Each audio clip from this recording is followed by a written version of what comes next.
Hello guys, welcome back to my channel. তো আজকে আমি বানিয়েছিলাম হোম মেড স্টিকার্স। ভালো করে দেখাচ্ছি আমি। এখানে একটা হাফ ড্রেস আছে, এখানে একটা টপ, একটা স্কার্ট, এখানে একটা টপ আছে, এটা একটা স্কার্ট, আর এটা হচ্ছে long skirt, ice cube, muffin, rainbow and mine. তো এইগুলো, একটা হার্টও আছে। এগুলো বানাতে আমার 2 টাইপসের টেপ নষ্ট হয়েছে।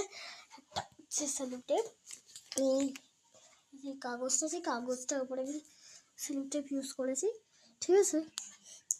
অ্যান্ড তারপরে আমি দেখতে পাচ্ছি এখানে এই যে এটা তুলছে, এখানে বোথ সাইড থেকে আমি ইউজ করেছি। কারণ আর যেটা অয়েলি না হয়, তাহলে যদি আমরা নর্মাল পেপার দিয়ে করি তাহলে কিন্তু ওটা এরকম হয়ে যাবে, ওটা স্টিক করে যায় পেপারের সাথে। তো এইভাবে না করে সোয়েটার দিয়ে করাটাই ভালো। আর তোমাদের আর কেমন আলাদা আলাদা ডিআইওয়াইস চাই কিন্তু অবশ্যই কমেন্ট করবে। আমার খুব ইচ্ছা আছে আমি একটা আইফোন 17 প্রো কিনবো, কিনতে তো পারবো না, কিনে দেবে না কেউ। তো তাই জন্য আমি ভেবেছিলাম কার্ডবোর্ড দিয়ে বানাবো। তোমাদেরও যদি এরকম কিউট কিউট ডিআইওয়াইসে ভিডিও চাই তাহলে কিন্তু অবশ্যই আমি কমেন্ট করবে। অ্যাকচুয়ালি তোমাদের কিউট কিউট কমেন্টস আমার খুব ভালো লাগে। তো আজকের মতন ভিডিওটা এখানেই শেষ করছি। অ্যান্ড আজকের জন্য বাই।